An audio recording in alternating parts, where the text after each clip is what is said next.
Hello friend, SSC GD guide Bengali চ্যানেলে তোমাদের সকলকে জানাই স্বাগত। আরও একবার আমি একটি নতুন ভিডিও নিয়ে চলে এসেছি। আজকে বলবো পোস্ট প্রিফারেন্স। এখন ফর্ম ফিল আপ কিন্তু ইতিমধ্যে চলছে। পোস্ট প্রিফারেন্স কীভাবে দেবে, তাহলে তোমরা কোন জবটি পাবে। এছাড়াও অনেকের কিন্তু প্রত্যেকটা একটা প্যাশন থাকে যে আমি এই জবটা করব। তোমার যেটা ভালো লাগে, তোমার ধরো বিএসএফ ভালো লাগে, আরেকজনের সিআইএসএফ ভালো লাগে, একজনের এসএসএফ ভালো লাগে। তো ম্যান টু ম্যান ভেরি করে এটা, যে তোমরা কী পোস্ট দিচ্ছ, কী পোস্ট পাচ্ছ। অনেকে ফার্স্ট চয়েস যেটা দেয় সেটা নাও পেতে পারে, সেকেন্ড চয়েস পায়, থার্ড চয়েস পায়, কোনো ব্যাপার না। সরকারি চাকরি পাওয়াটাই একটা কিন্তু সবথেকে বড় ব্যাপার। তারপরে একটা থাকে কিন্তু পোস্ট প্রিফারেন্স।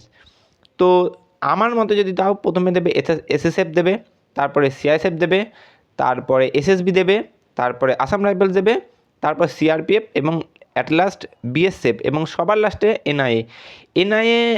এখন 8 বাহিনী বললেও কিন্তু এটা এনআইএর পদটা কিন্তু ভ্যাকান্সি থাকছে না। ভ্যাকান্সি তাহলে তোমরা 7টা প্রিফারেন্সেই দেবে।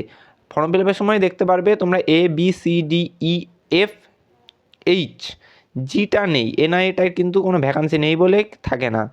তো এইভাবে যেভাবে বললাম সেভাবে দেবে। এবং এছাড়াও অনেকের বিভিন্ন ভালো লাগে, সেটা না পেলেও কোনো ব্যাপার না, তোমরা যে কোনো একটি পাবে। এসএসএফের কাট অফ কিন্তু সবথেকে বেশি যায়, তারপরে যারা কাট অফ যায় তাহলে কিন্তু সিআইএসএফ। এবার তোমরা একটা একটা করে আমি দেবো, সব কটা জব প্রোফাইল আমি দিয়ে দেবো আস্তে আস্তে, কোনটার কত ঘন্টা ডিউটি, কীভাবে কী করতে হয়, সমস্তটা কিন্তু আস্তে আস্তে এই ভিডিওতে, পরের ভিডিওতে আসবে। তো যারা যারা চ্যানেলটা সাবস্ক্রাইব করেন অবশ্যই কিন্তু সাবস্ক্রাইব করে নিও। আর চ্যানেলে নতুন হলে অবশ্যই কিন্তু সাবস্ক্রাইব করতেই হবে, আর লাইক করতেও কিন্তু ভুলবে না। তো এরপরে আমি আরও অনেক রকম ভিডিও নিয়ে আসবো। মেডিকেল কীভাবে হয়, পিইটি পিএসটি কীভাবে হয়, সমস্তটা কিন্তু এই চ্যানেলের সাথে পাবে।